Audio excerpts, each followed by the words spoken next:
the Football Pod on Off the Ball in partnership with AIB, proud sponsors of the Football, Hurling and Camogie All-Ireland Club Championships. Hashtag the toughest. Hello there, and you're very welcome along to the Football Pod. It's Sunday night, and I've got James O'Donoghue and Paddy Andrews with me. Paddy Andrews in Dublin. He had a bit of a blackout this evening as the rest of the country has struggled for a couple of days. It seems like Castleknock got hit by an electricity cut for about 3 hours today, and you're frozen, Goss. It was unacceptable. It's back I always imagined Dublin was immune to all these storm warnings and everything. And it came down more than 3 hours, Steve. Probably 4 hours with no power. Not acceptable. You look shook. You look like you've been through the ringer. How does this happen in Dublin? Like, this is incredible. What do you do? Like, who do I lodge a complaint to? ESB or something? There's no open fires in Dublin, No, is there? Jesus, no, not in Dublin. I'm sure we haven't needed them, like. Oh, God. I thought we'd have our own generator up here, like. This is a shambles. I stayed in Roscommon with the cousins last night, and no heat, no water, but they're making do. They've got open fires. They're going down to the well with buckets. We're soft up here, though. They're going to have to get the electricity back on soon because they're struggling there. It's tough around the country, James. I was drinking my filtered water and with my hot water bottle all day. Killarney was worse. Huh? Killarney was hit worse than anywhere. Don't always shines at Killarney, we know that. It does. No, we had a rain warning, alright. It was bad, but we'd be hardier than you. So you wouldn't be tough. That is fair. We'd be kind of mountain men. I must say, within 20 minutes of our power going off, it was like catastrophe. Like, this can't go on. I was trying to ring the Taoiseach. I was like, get me Leo Varadkar's number. Who's the Taoiseach? Micheál Martin. Finally, I was trying to tweet Micheál Martin. Yeah, politics are local, though. You couldn't go around the corner to Leo there in Dublin 13. Varadkar's after getting a lovely gig in Harvard. Yeah, jeez. I'd say he's getting a nice few pounds for that. Few bob for that, I'd say. Yeah. Strategy. Anything that says consulting on the money. It's like I consult on like nights out and all. It's magic. Yeah. You can draw a lot of similarities from the political circuit to club management in the GA. Once you hop on the gravy train, once you get on the circuit, it's very hard to get off. Very hard to get off. It's a fair segue, yeah. Although maybe on these new rules, we might be seeing some managers fall by the wayside, some players actually disappear. I was speaking to somebody today and they were talking about when they got rid of the back pass in soccer, when they changed that a lot of the old school players kind of fell out of the goalkeepers, so the goalkeepers couldn't pick the ball up anymore. Yeah, but even some of the centre backs, the Hatchet centre backs started struggling. Some of the old school managers couldn't really handle it, and it just led to a total change in football in the 90s. So there's a little bit of resistance by people in the game at the moment. Definitely. Less so viewers and spectators and supporters. Go, example, Jimmy, come on, give it to me. McGeaney, just off the top of my head, he had a salty enough interview after the Galway game. I thought that I could just tell he just didn't warm to the rules. They didn't have a point with I didn't know this. The 20-metre free for like descent, or if you break the 3-on-3, and what the Shane Walsh will say, I actually don't want to take it from 20 metres. I'm going to bring it all the way back out here, so past the 40. Are you allowed to do that? Because that was McGeaney's saying. So he was told you weren't allowed to do that, and then the ref was that rule, right? You were always allowed to do that. On that rule, you can take the free from further back if you want. Yeah.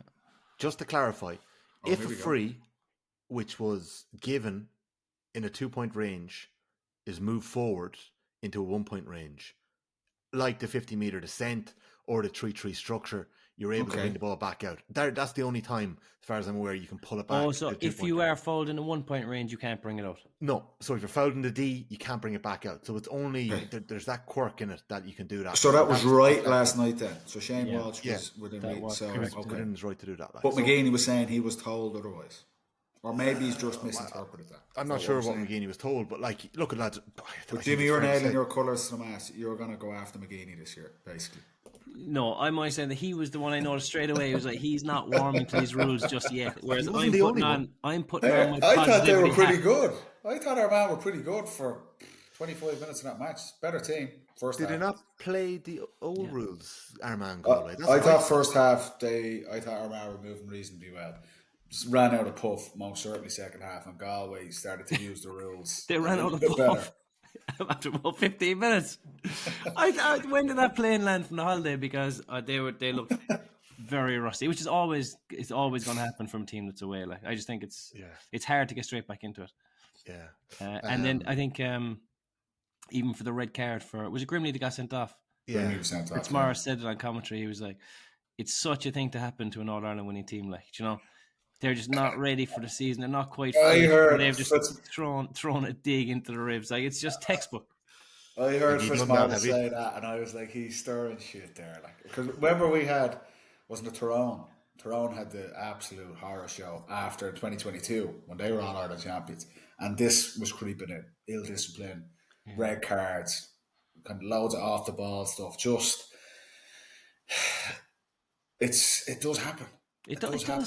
It's frustration because but just for Fitzmaurice to throw it out on the first night, I was like, shit, yes. You didn't need to roll that one out just yet on the 25th of January, but it's something to keep an eye on.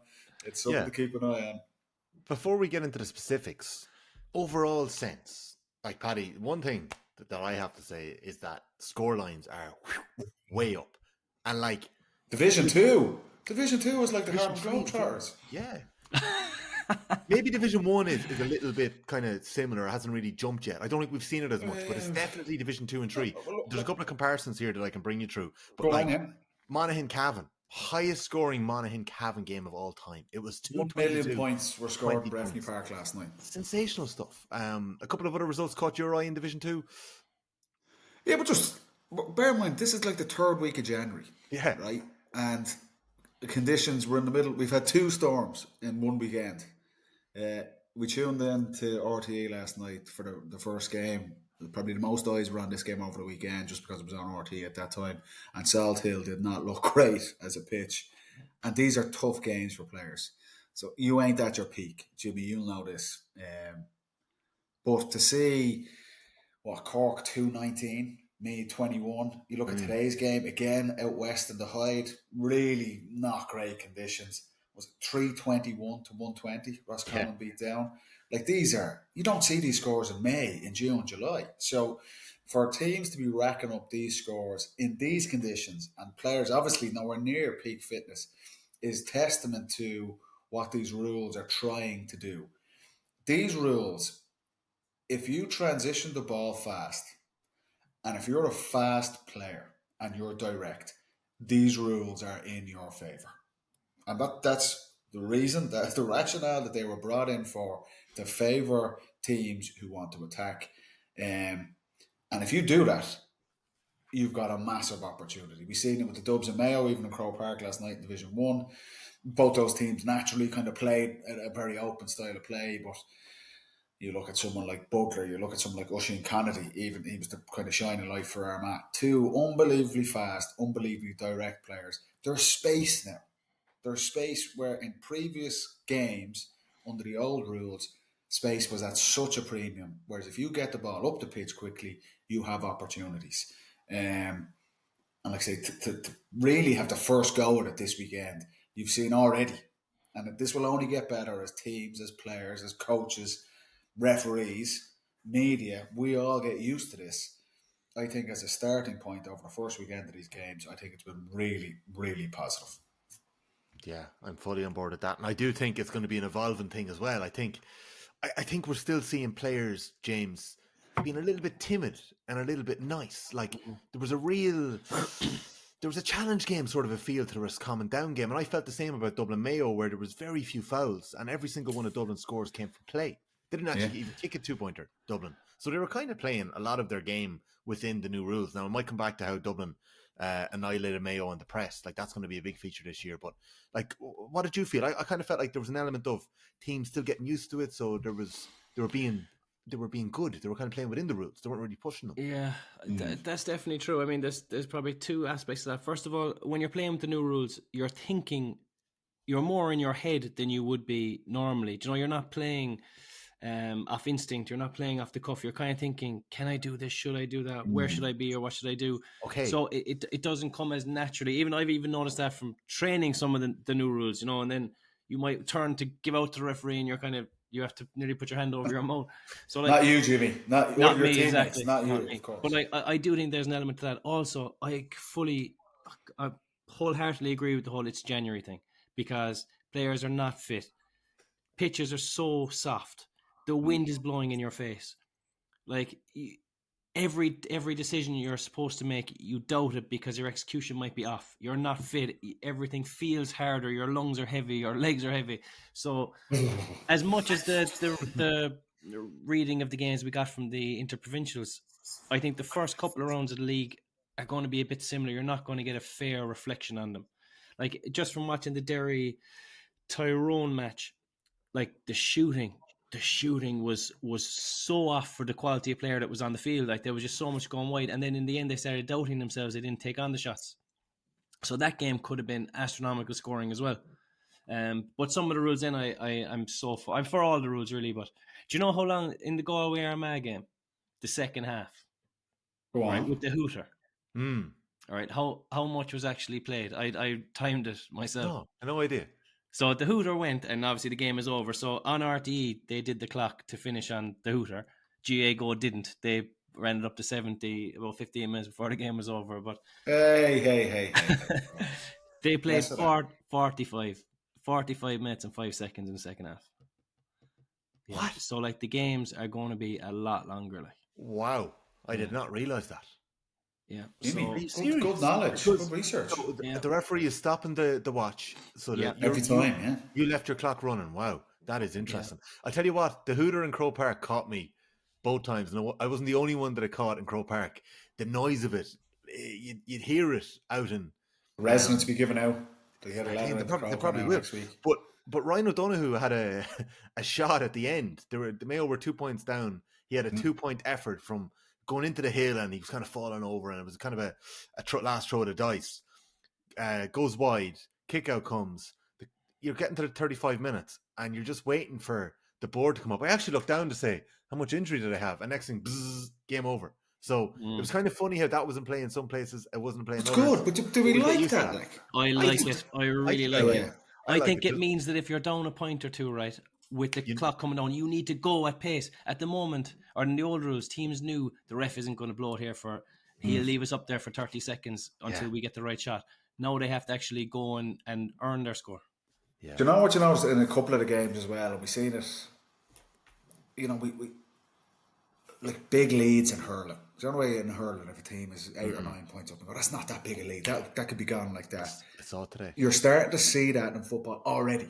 That a lead can be gone, or you could pull away from a team. We've seen it with Tyrone pulling away from Derry. We've seen it with Galway, a couple of 2-pointers. They win a kick out. We've seen it with Mayo. Dublin were cruising in that first half.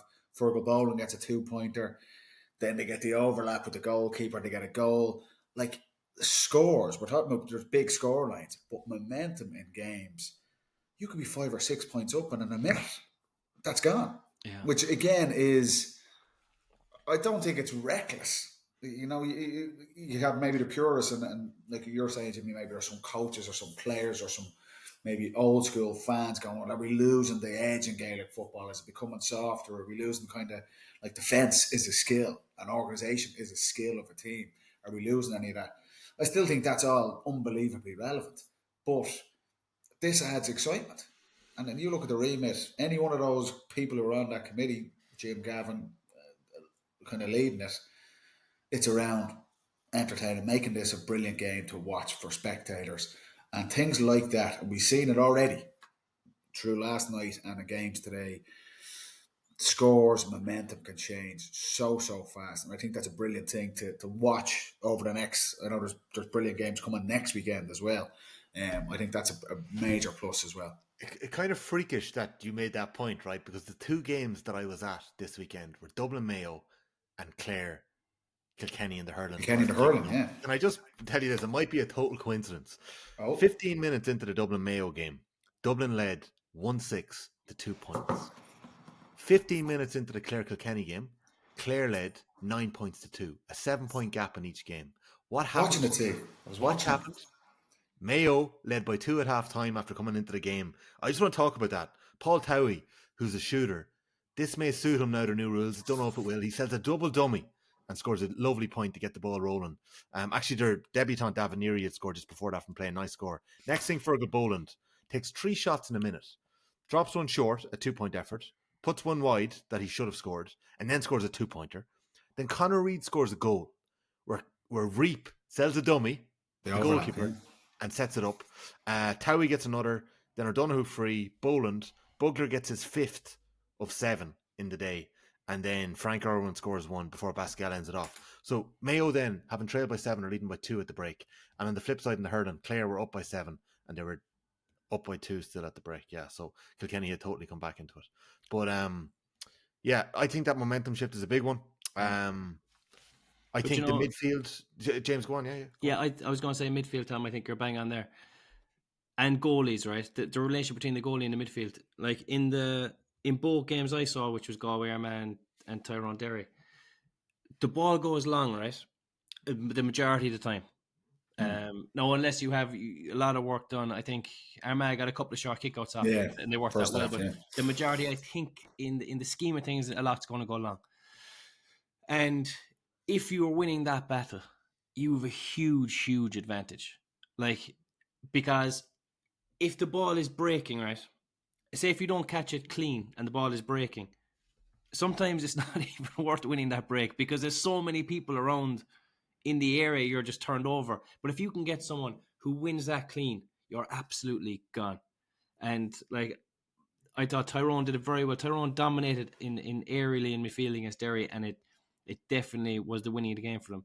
And then to double up on that with the goalie, just so obviously that's half down to the keeper as well.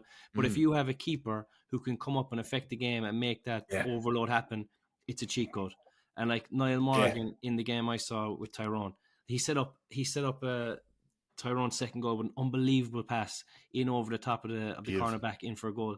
Like those creative goalies, and it sounds mad that we're saying it, like a genuinely creative goalie is an absolute cheat code in these new rules. Isn't it, like, Jimmy, it gives you the overlap. I was never, I've said on this show so many times, 90% of the goalkeepers getting involved, we're getting in the fucking way. So go back and go into your goal, stop annoying us. Under these rules, it gives you an overlap. So the only way to mark him then, Paddy, is to take your goalie out of goal. Yeah. And push up and then leave the goal open. So he is. I think it's got to be more. I think this is going to be prevalent. I think teams. I don't think you can afford to just say we're going to keep our goalkeeper in goal. I think teams have to have a look at this now. Like you look at the first half of that game last night, Galway, and again, you're not making judgments. The third week of January, but Galway in their attack were playing under the old system. Shuffle the ball across, very lateral, no penetration. Yeah. The reward under these rules, where there's space now, for taking your man on and going by someone is, you've got to try and do that. You have to be direct as a forward now. These days of shuffling the fucking thing across for minutes and minutes and minutes, there's no reward in it. But if you've got a forward who can be really direct, you're thinking of these guys, like a Bugler last night, like a Damien Comer, like Connaughton, the runners, they are going to be so dangerous under these rules. And then you add in a goalkeeper who can give you an overlap. That just creates. That's why we're going to see more scores. And I liked, look at Ethan Rafferty. It was great to see him back last night. He could be goal dusting this. Began, Morgan, they're the guys who were so influential under the old rules. But I think we're going to see. I think every team. I wouldn't be surprised. And Dublin have never looked at this. I know Kerry, Shane, the odd time would come out. Dublin I think have. you can see. Dublin have looked at it. I think you can see all the teams, Tommy. Yeah. We'll have a look at this because it's such an advantage under these rules. The goalkeepers, I'll hold my hands up. They can really make a difference under these circumstances. Can I bring you to one play? And I'm not sure if you remember it or if you had the same view I had in the Dublin-Mayo game. But it was second half, right? And it actually ended up in a Sean Bugler point. But Dublin have the ball. And you wouldn't have seen it on the TV, but inside in their full forward line, they had a 3-on-3, Paddy. So it was 1-on-1 inside. Kieran Kilkenny had the ball in his hands. He declined the opportunity to kick it 40, 50 yards, right? It would have been 1-on-1, but there was a chance to kick it. He puts the fist up in the air, as we've seen the Dubs do for the last 5 years. Everyone does that fucking thing now. Slow it down. We're keeping possession, right? So, which they would have done under the old rules. He does that. So Dublin keep possession for about a minute. Mayo filter back. They get their bodies behind the ball. Next thing, Gavin Sheridan, the goalkeeper who started last night, playing with Bridget's. He had played with Crooks before. I think he transferred to Bridget's recently enough. Gavin Sheridan comes flying up the field at the end of the attack, the goalkeeper, as that +1. I think he punches in behind, runs into the 21-yard line, complete dummy run. A ball eventually goes over to Sean Bugler, who puts it over the bar. Now, a couple of points on this, right? I'm not sure Kieran Kilkenny will be putting the fist in the air in the summer with Conor Callaghan inside 1-on-1 on the full forward line a little later on in the year. I also don't think the score happens as quickly if Gavin Sheridan doesn't make that run. So whether it's Stephen Cluxon, who we're told is coming back, or it's Evan Comerford, do Dublin have to think about actually playing a goalkeeper like a Gavin Sheridan in goals if this rule is staying in place? I think every team has to look at this because of that exact play. If you do that, you'll get a shot off. You have an overlap. So every team is going to look at this. They have to. It's an exciting thing that's going to happen. Again, fundamentally, what all these enhancements, why they're brought in, it's to create space, it's to create more scores, it's to make the game more entertaining. And whereas there was probably 2 or 3 max effective goalkeepers in transitions under the old rules, I think the reward now for teams, everyone has to look at this. And I think they will throughout the course of the National League. Doesn't mean come the summertime in the All-Ireland quarterfinals and semi-finals, we're going to have 8 or 4 teams where the goalkeepers just doing basically mass runs up and down the middle of the pitch. But I think it is something that is absolutely going to be part of the game through the spring. I wonder will they change that goalie rule, because even on the side of the field for the Galway-Armagh game, was that when Canavan was interviewed with Fitzmaurice and Yeah. Tomas. I felt like, and Canavan's on that committee now, isn't he? Like, I felt like he was nearly saying we'll still change a few of these things. Like, he was on about the descent one where it goes 50 meters, and he was almost saying it's too harsh. And I was like, you're on the rule committee. Jim Gavin was ringing him. Shut up, get off the air. Yeah, they're picking holes in rules already. But I know that, like, the goalie one, it'll be interesting to see if that lasts as well. But why would you take it out? Well, because it's such, as we said, it is such an advantage. But they want, what do they want? They want more scores. But what's going to happen, like, with the rumours of Murphy going in goals and fucking Cliffy being goal in for Kerry, like, you know what I mean? Do you know what you have to be? You have to be so fit. You want to be, do you know why the goalkeepers used to be dragging their arse along? You need to be, goalkeeper needs to be the fittest kind of team now. Yeah. It just makes them run up and down the lengths of the pitch. Like. On that, it's worth noting that Raymond Galligan, Cavan manager, former goalkeeper, started with Gary O'Rourke in goals. Very good goalkeeper, an old school kind of goalkeeper. He left Nevin O'Donnell on the bench, who was a former forward, who has played in goals with Leitrim for the last couple of years and now has gone back to Cavan. So he was on the bench. Galligan was complaining about the impact of the goalkeeper. He was up against Rory Began, who scored 6 points, 3 2-pointers, 2 2-point frees and 1 2-pointer from play. And Paddy Tally, the Derry manager, who was up against Tyrone and Niall Morgan, was quoted after the game as saying, the 12th man is killing the game. It's as simple as that. So people are split on it, but I don't know. I'm interested. You're split between if you have the goalie or if you don't have the goalie. That's a direct split. Like, you can't. It's like if fucking a team goes out and plays Kerry and gets hammered because the Cliff scores 120 and you turn around and go, forwards are killing the game. Like, you can't be giving out because the other team has a savage player at this. Yeah, I mean, I agree. If you're Paddy Tally, he's the guy who said it. You find a player who can do this. Yeah. You can't just give out because the opponent has a brilliant player who can maximise this. You know?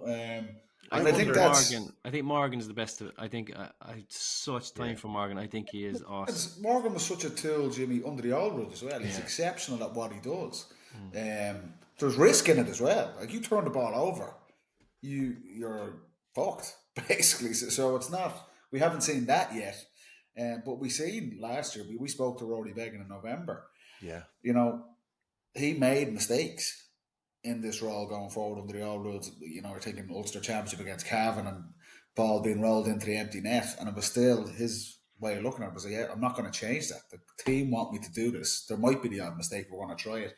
But it brings excitement to the game. So I think the FRC, they listen to all of this stuff, but there's also going to be a case where current players or managers are only looking after themselves. That's their prerogative.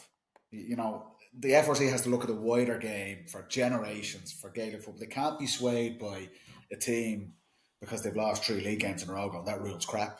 You know, and I don't think they will. I think they're very experienced around that. But United have just scored an absolute banger. Wow. Martin is 1-0 United.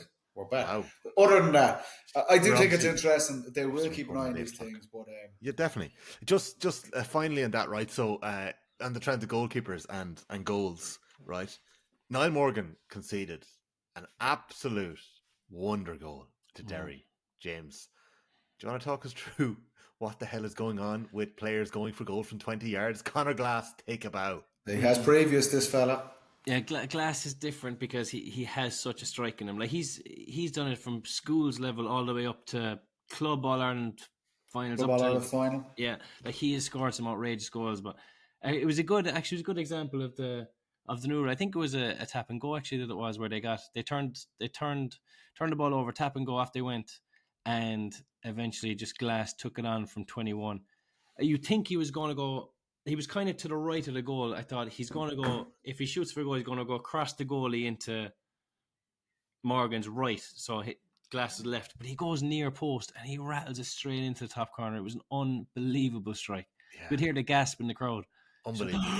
It was just phenomenal. He's a great player. What a Jimmy, baller. talk us through Tyrone. I only seen a couple of the scores, but didn't watch the whole game. I thought they Anything noticeably different with Malachy O'Rourke and that Tyrone team? Good result. They obviously, look- knowing how quite a big the young game side. that is. Quite a young side. Did There that. was a young side. They looked together. They looked like they knew what they were doing. They looked bought in. Brian Kennedy midfield was outstanding, and Beast, Michael he is a McKernan, beast. Michael McKernan's centre back was unbelievable, and then McCurry and Young McElhone did well when he came on. McLone came on. Matty Donnelly played full forward, so McCurry and Donnelly played full forward. Got a load of ball, but missed a good few chances and kind of turned shots down. So once they sharpen up, and the ground kind of plays into their favour, and they get Canavan back, I think they'll be a force. They look like they're more together or something. I was very impressed with them. Now Derry did look very rusty as well, but Derry only got together. When did Tally get the job in Derry? Late. That wasn't long ago. Very late. Yeah, late. So late. I think Tyrone were. Could ahead that count of against what- them? Not a lot of time now. The game's just It was ticking a strong. fast. It was a very strong Derry side, so it may. And I think we'll be keeping a close eye on them this weekend because They played McGuigan 11, so he's wearing 14, but he did not play inside. I think it was probably for the 2-pointers. He didn't. Possibly, He got 2 points from play, but he didn't get any 2-point efforts off. But it was interesting. He likes to be involved in the game, and a bit like Michael Murphy, he wants to be tackling, and he wants to show leadership, and he wants to be Such a involved in leader, kickouts. isn't he? Yeah. Be interested to see what they do with him, because obviously taking him out of the inside line, you're definitely bringing down your score tally, I think. Yeah, for sure. Paddy, your internet has been gone all day, right? So I don't actually know if you saw this. Did you see the other great GA goal that was scored today? No, I didn't. The other Okay, great look goal. at your WhatsApp because I've just sent it to you, right? So this is again the +1 with the goalkeeper. Down goalkeeper John O'Hare is out as part of the attack, and Oren Murtagh gets blocked down for a shot by the Roscommon corner back. I think it's Colm Neary who blocks him down.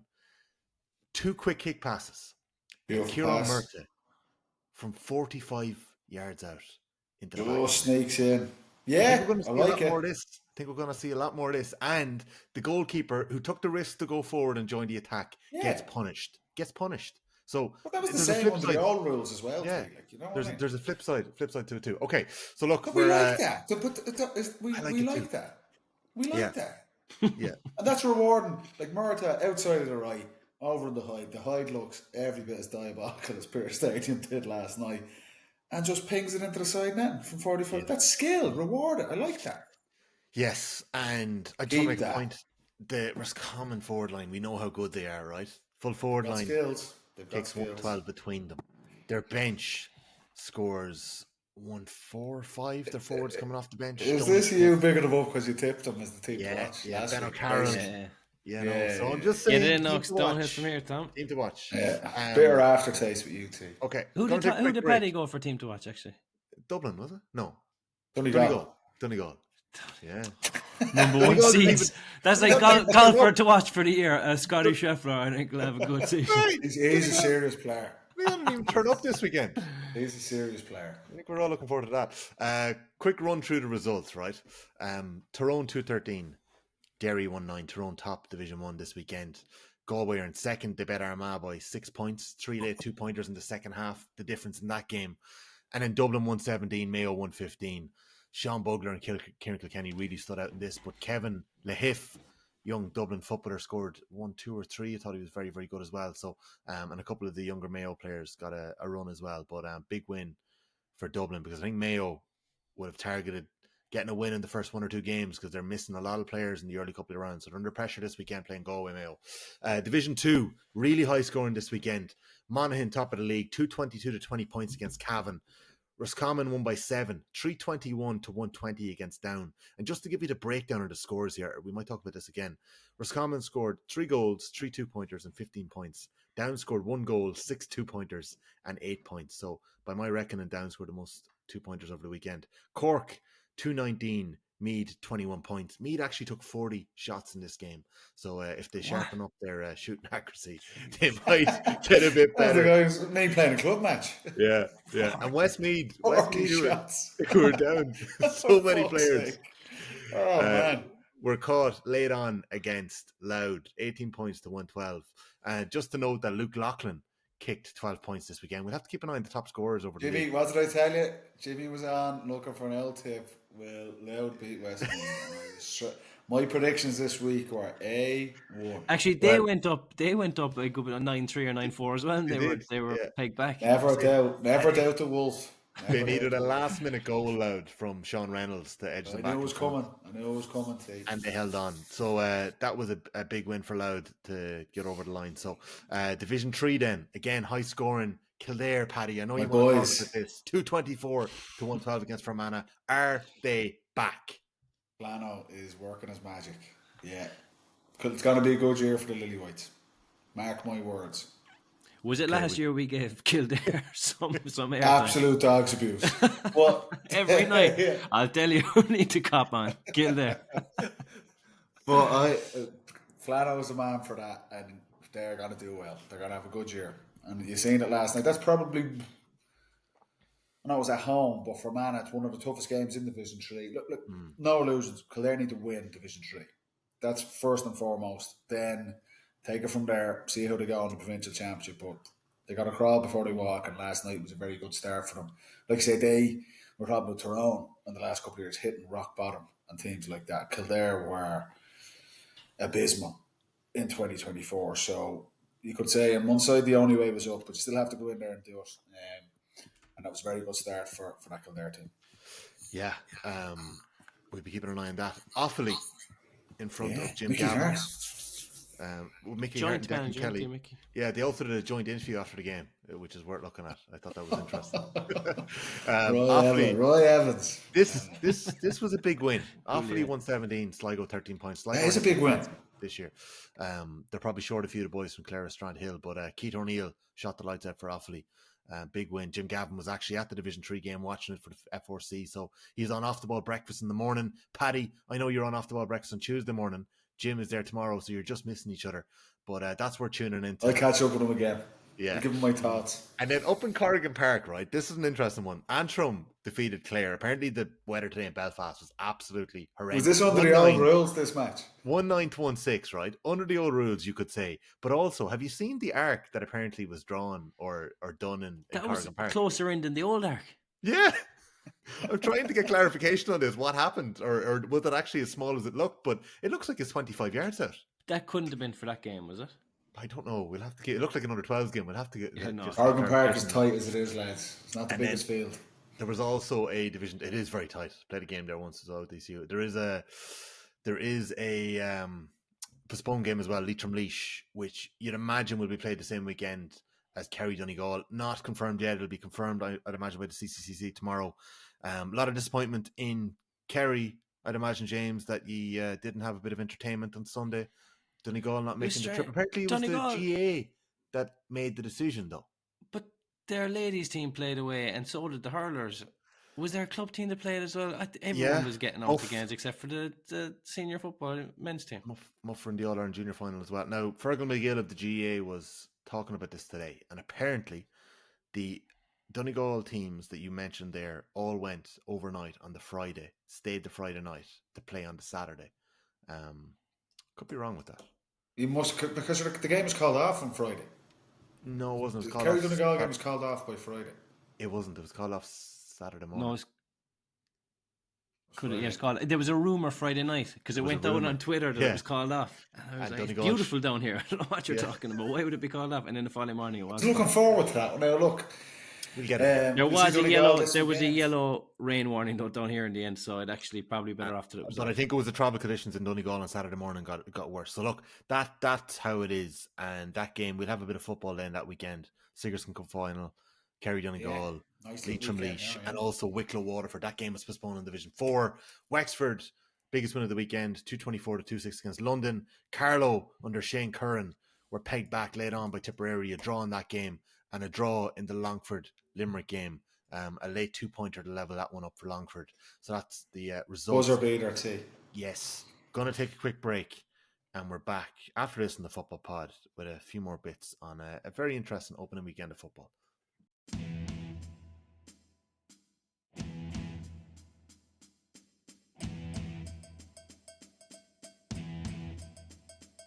You're very welcome back to the Football Pod with Paddy Andrews and James O'Donoghue. We're approaching full time in the Manchester United Fulham game, Paddy.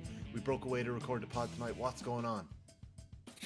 Collier. Benny's 20 seconds of normal time left. Onana's taking the piss here. But they're hanging on, United. Collier just got one off the line. Big fan of that kid. Think he's going to do well under Amarin. Yeah. Do you know who I'm happy for at the moment is Maguire. Yes. God, he got dogs abuse. Possibly by us. He actually Possibly put down. by us. Yeah, but he actually put out a tweet before going, "Lads, you'd never leave me alone for a while, will you?" He was getting such From all angles. dog from all angles. He's actually playing great stuff now. But let's start with England, he was still getting picked for England, and then everyone was playing well. English fans were milling him out of it as well. But back three, lads, you'd nearly get away with playing in the back three yourself. Definitely left side. Couple of interesting bits of news, Paddy, over the weekend. Kieran McGeeney confirmed to Jonathan Higgins of Off the Ball on Saturday night that Rian O'Neill was on an indeterminate break, seemingly for a couple of weeks, months. We don't know how long he's going to be out. And then Desi Farrell was asked about a number of Dublin players, and we got a bit of clarity. We've learned that Stephen Cluxton is back with the team. He's getting a bit of a clean out done on the knee, but he's going to hopefully play in 2025. We've learned that Paddy Small is back with the team, that John Small looks like he's back with the team, even though there was a strong word that John Small was finishing up. We don't know really about Mick Fitzsimons. It seemed like Desi was suggesting that there had been text conversations over the last couple of weeks, but he obviously was giving him the time to finish up with Kula and get the job done with Kula. So we might hear about Mick Fitzsimons and his plans a little later. But he did let us know that Paul Mannion and Jack McCaffrey have both stepped away. He said they're not the type of lads to release retirement statements. The door is always open, but it's very unlikely that we'll see them with Dublin this year. So this is their fourth retirement each. Yeah. Can you shed any light? Just copy and paste the other three statements they've done from the other times. No, look, we knew there'd be players stepping away. Obviously, two most high profile originally were, the reality is over the last 3 or 4 years, it's gone into the off season and people are looking at a cohort of Dublin players, and this year seems to be a large chunk of guys are gone. Obviously, Fenton and McCarthy, losing McCaffrey and Mannion, massive blows to Dublin. That there's no way of dressing that up. Stephen going back for another year is great, just to have him in and around there. Probably won't see him until much later in the National League as we move in towards Championship. Fitzy, I absolutely hope and I believe that he's enjoying what he's done with the club. So we'll have to wait and see there. But yeah, they're big blows for Dublin. We expected that. Very difficult guys to replace, but that process started last night. Other guys get opportunities, and the way Desi Farrell will frame it and how they need to frame it is that this feels like a brand new Dublin team. And you look at the team that was named last night, even the atmosphere within the county, I said it last week, even looked similar on Mayo side. Like that was a Dublin-Mayo type match, but with very, very different cast of players. And this feels like a brand new team for Dublin. And that had to happen. And it's going to be up to those guys to be inconsistent performances. They go up to Donegal this weekend. A tough game for a lot of those younger players, but that's the only way you learn. And there's a real question mark of where Dublin can get to this year. You know, there's not a lot of expectation within the county that they're going to win the All-Ireland or anything like that. But you just don't know. You don't know how these guys are going to react. Last night was a positive start, but it's in Croke Park. Like I said, there's very tough tests lying ahead for them. And particularly if you look at if Fitzsimons or Small or any of these guys aren't coming back, it's a big ask for any team to lose players of that quality. But last night was a good start. We're just going to see how these young players go because they say their next two games are away to probably the two favourites for the All-Ireland. They're in Ballybuffet on Saturday and then they're in Tralee a couple of weeks later. So watch this space. I think Dublin will be definitely fine long term. It's just a case of if they can get those people into leadership roles quick enough, to carry on. Like you're losing Fenton, James McCarthy out of the dressing room there. Like they're people that young lads would turn to in the heat going, what do we do? Where do we go? No, they're turning to them instead. So, but you'd be disappointed with Mayo. Like, but Mayo in a similar position, Jimmy. You look through Mayo's list of players last night. That was a completely new team for Kevin McStay as well. Like, it wasn't one. Aidan O'Shea is to come back there. 1 to 8, but like Dublin without Cluxton, Conn, Fitzsimons, Small, Mannion, McCaffrey, Fenton, McCarthy. Is that? Go and beat them without those fellas. Lay down a marker. I don't know. I think it was a chance missed. I think Mayo will feel like that too. I think it's going to be a difficult 2-0, baby. This little lad, Ahmad, what a flyer! We are back. What a baller! We're back. That's a good result. I tell you, Fulham at Craven College is Fulham are not bad, Jeff. Okay, back to that point on Mayo, James. Did you just feel like they didn't go for it enough? Like I think we saw with a lot of teams this weekend that. Well, like, I don't know. A lot of teams just didn't take the risk. I know they were missing a lot of bodies, but they didn't really play the rules. I mean, one thing, can be played. No team is sharp here at this stage of the season. Conditions are tough. There's nobody top of the ground at this point. I don't think you can. I don't think you could ever accuse Mayo, these young players, or Mayo over the last 10 or 15 years of a team that don't take risks. I think there might be a bit of a quality thing. I think on Dublin side, outside of Jimmy, you said about experience for Fenton and McCarthy, there's a lot of quality that is left that dressing room as well. The likes of Mannion, with all 4 or 5 Paul Mannions coming up and they just need to get experience. There's quality there that's stepping away. And for Mayo, when you take out Cillian O'Connor, Aidan O'Shea will be back, but probably won't see him to the very latter stages of the league. It could be a tough campaign for them as well, but that's these players. This is where you learn. This is where you get the opportunities, and the more so than what Desi Farrell's going to be hoping for. I think Kevin McStay is going to be hoping on Mayo's side that 3 or 4 of these guys, they've had this challenge. This is not a new thing for Mayo in terms of scoring quality forwards. Can 2 or 3 of these guys come up? The Crossmolina guys obviously had a great result today. A couple of those guys to come back into the panel, but it's a process. Very few teams are coming out in January, particularly younger players, and going, I'm going to score 5 or 6 points and put my name up in lights, If of all the venues to go though on the opening day of the league, Croke Park is the one to be in because it's a little bit more shelter. It's not going to be as windy as anywhere else. The surface is going to be bang on, and you have that extra bit of a buzz of it's Croker, I thought that Mayo would go up there now and want to put down a marker. That's why I was just a little bit disappointed with them.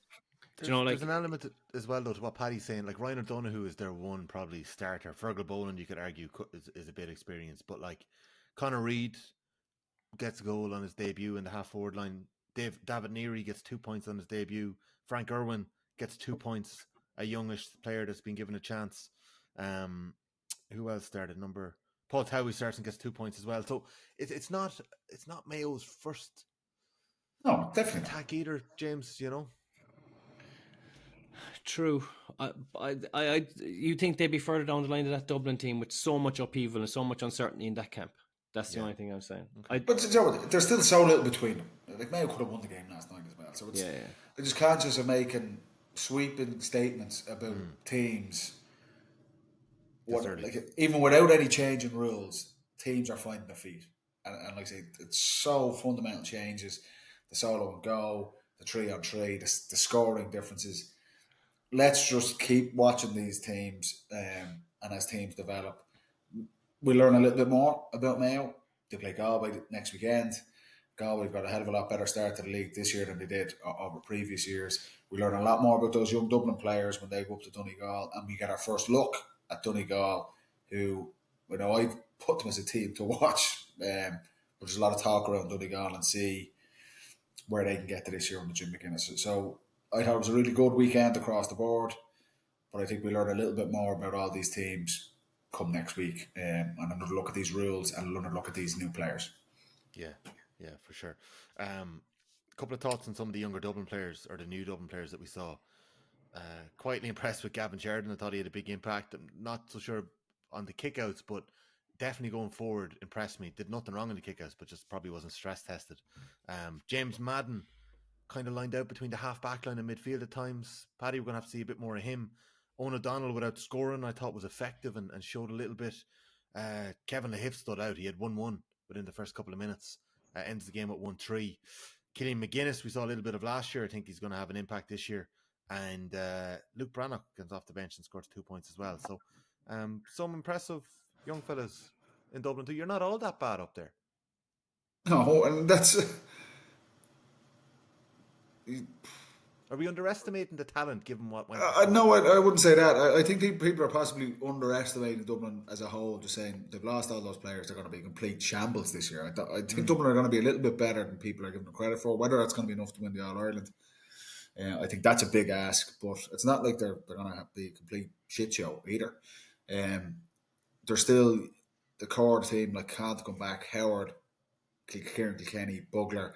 But you look at all those players you've outlined there, what they have is athleticism and pace. Like O'Donnell is a beast. Madden, obviously, lightning quick, has the athleticism, been down on Aussie rules. Everyone that comes back from that has just incredible aerobic capacity. Think of Killian McDade and these guys. So we said it under these rules in Croke Park. Athleticism and pace are even more of a friend than they have been in previous years. So,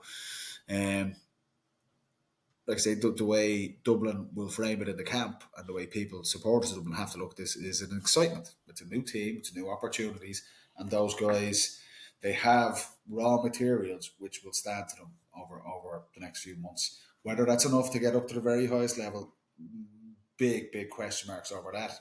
But everyone has to start somewhere. Yeah, for sure. As you mentioned, Dublin are up in Donegal next weekend. I presume that game is going to be on TG Carr because of RT. Saturday night, yeah. Armagh and Tyrone at 6 o'clock on Saturday night. And then on the Sunday, we've got Derry hosting Kerry at 12 o'clock. I think 12:30 now that game has been pushed back to 12:30, yeah. Yeah, and then Mayo Galway. Why a little later. Earlier? There's a bloody Sunday. Kerry are obviously going on Saturday night, are they? They have to. There's a bloody Sunday commemoration in Derry, I think at 2:30 that day. And then Mayo Galway is on at 3:45 p.m. that afternoon. So they're Division 1 games. James, before we finish up our first pod of the week, we have a members pod coming a little later. Any of the rules stand out to you? I think we're all of the same mind in the pod. We want to give this time. We're all relatively positive and we want to see how they play out. But anything stand out to you from the rules? Solo and go? Yeah, the solo and go did stand out a bit. I think it's definitely going to help in certain situations. You're not fully sold on this one. I'm not fully sold because the first reason is they're all using it. I always thought it was a great skill, right, for someone to have the ball in their hand, have that responsibility to find someone with a kick pass and someone to actually get away and receive the kick pass, right? That's the first thing. I tell you what, fucking Gavin White could have done with solo and go in that club semi-final. Jeez, he must be He looking at couldn't. this He going, couldn't just have come in because 2 weeks ago. it was gone past the 4 seconds. But also, I think that when you're fouled in defence, right, and this is obviously just a small observation of it, we were always taught kick it as soon as you could out of defence to get away from the bodies, away from the clutter. But now I think everyone is thinking, I have the solo and go option, and it means I don't have to fucking kick it or take that risk. So they're kind of just taking the solo and go and running and nearly running into trouble.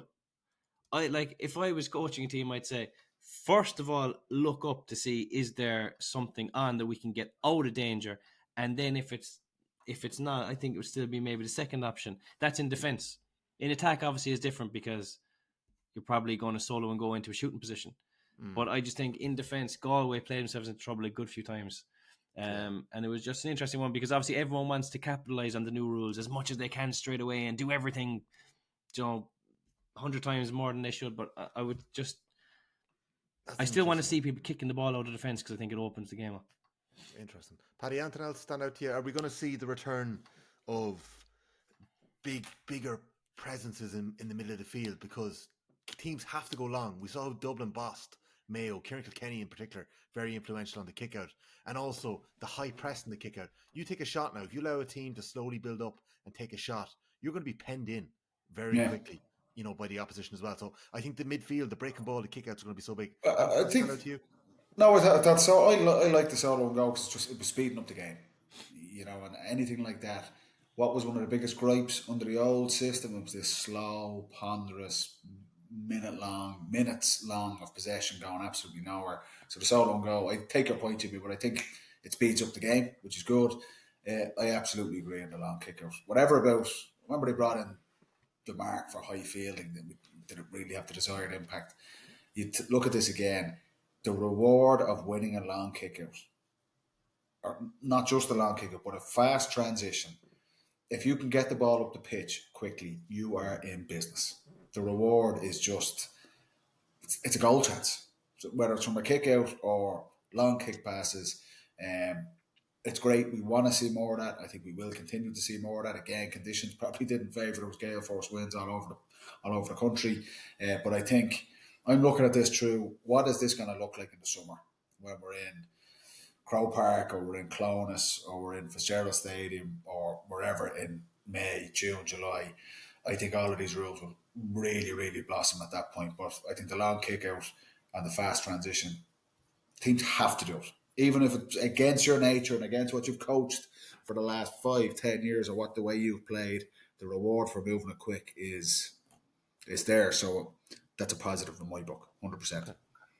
Lovely, lads. We're going to catch up a little later in the week. Just to note that Ahmed Diallo goal was disallowed for an offside. Seen that, yeah. It's all right, though. It's all right, Jimmy. If anyone, he must be really watching the game. We're supposed to be doing a pod here. I'm only glancing at it. I just have live score notifications. Multitasking, buddy. So that's just in case anybody doesn't have enough electricity or broadband to stream the game, but does to listen to the podcast. So just in case you're listening late and you haven't heard it or listening early. Paddy, you mentioned Crossmolina's win. Just a late note on that. Dublin-Derry beaten by a late penalty, dispatched by Conor Loftus. Not sure what words there are to explain that situation in itself, but Conor obviously then went down the tunnel, I think, when the celebrations were taking place. I'm not sure it was a penalty. I'm not sure that matters at this stage, but Crossmolina's season ends as Intermediate All-Ireland champion, so that just puts an end to probably a very difficult couple of weeks for everyone involved out west in and around that story. So that is that. So just a last word on that. And then we have got a members pod a little later this week. We have got floods of comments on Instagram looking for your thoughts on various intricacies around the rules. There's a little bit of a rumour that Legion are already out in the field. Forget about the gym, forget about the running. They're actually kicking a bit of ball. So James, you might talk to us about that, will you? You getting your heads around the rules?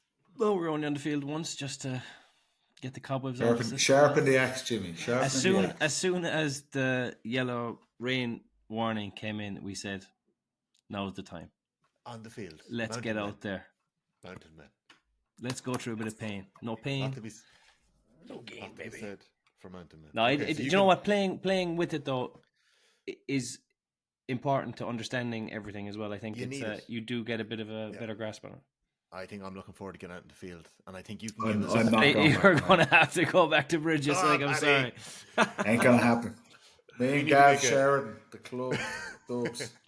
We need to make a 2-pointer competition happen. That ain't gonna happen. Paddy Andrews, James O'Donoghue, first weekend of the National Football League down. Great to get a pod in the books early in the week. We'll catch up a little later in the week. To everybody listening at home, thank you very much. The pod, of course, is brought to you by AIB, proud sponsors of the All-Ireland Club Championships. Check out #TheToughest for more on that. Paddy, James, have a nice Sunday evening. Good night, friends. Pray for the power. Pray for the electricity. Chat soon. Everyone else around the place, Good night. take care. Good night. Fair play, boys.